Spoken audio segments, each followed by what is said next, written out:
খাজা মাইনুদ্দিন চিশতি রাহমাতুল্লাহি আলাইহি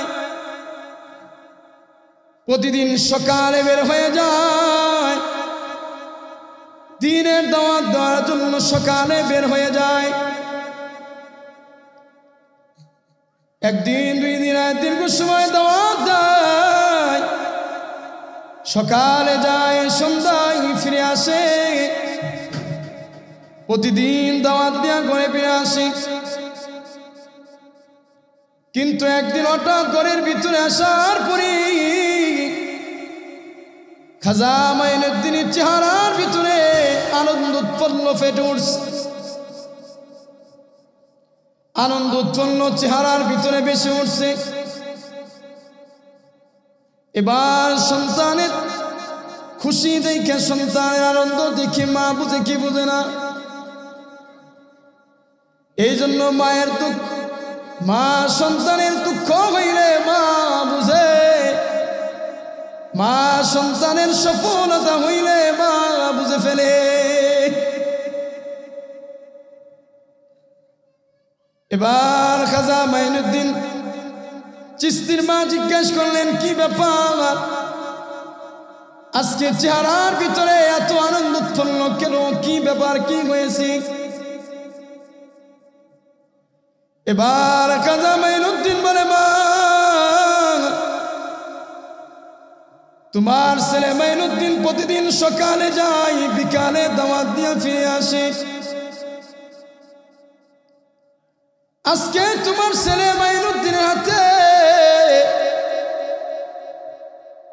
যখন দ্বীনের দাওয়াত দিতে গেলাম, 7 লক্ষ হিন্দু তোমার ছেলে মাইনুদ্দিনের হাতে ইসলাম ধর্ম গ্রহণ করেছে। ওমা, শুধু তাই নয়, তোমার ছেলে মাইনুদ্দিনের হাতে 70 লক্ষ মুসলিম বায়াত গ্রহণ করেছে। তোমার ছেলে মাইনুদ্দিন ডানে বললে ডানে যাবে, বামে বললে বামে যাবে। তোমার ছেলে যদি বলে আগুনের ভিতরে ঝাঁপ দিয়া দিয়ে, একবার চিন্তা করবে না। 70 লক্ষ মুসলমানকে যদি বলা হয় পানির ভিতরে ঝাঁপ দিয়া দাও, একবার চিন্তা করবে না। এবার খাজা মাইনুদ্দিনের মা বলে, ও মাইনুদ্দিন শুনো, এত বড় সফলতা, তুমি এত বড় সফলতা অর্জন করলা, এটার পিছনে আমি মার অবদান আছে। খাজা মাইনুদ্দিনের মা বললেন, ও মাইনুদ্দিন, তুমি এত বড় সফলতা অর্জন করলা, এর পিছনে আমি মার অবদান আছে অনেক, শুধু তাই নয়।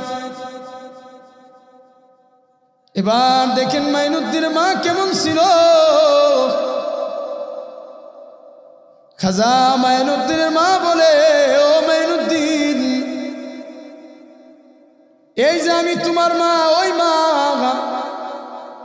যেই মা কোনোদিন বেগানাত পুরুষের সাথে কোনোদিন দেখা দেয় নাই। শুধু তাই নয়, তাই নয়, তোমার মা কোনোদিন এক ওয়াক্ত নামাজ কাজা করে নাই। ও মাইনুদ্দিন, তোমার ওই মা আমি সেই মা, যেদিন তুমি মাইনুদ্দিন আমার গর্ভে আসছো,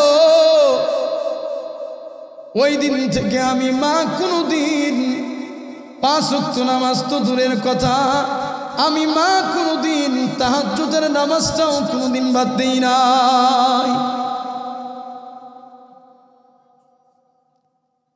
ও মাইনুদ্দিন, শুধু তাই নয়, তুমি যেই দিন দুনিয়ার জমিনে ভূমিষ্ঠ হয়ে আসছো, আমি মা কোনোদিন তোমারে বিনা ওযুতে কোনোদিন এক ঢোক দুধ পান করাই নাই। এই মায়ের গর্ভে তো মাইনুদ্দিন চিশতি হবে, কথা বলেন। এই জন্য বলতেছিলাম পেট পবিত্র তো সন্তান পবিত্র হবে। পেট পবিত্র তো এই পবিত্র পেট থেকে পবিত্র সন্তান বের হবে।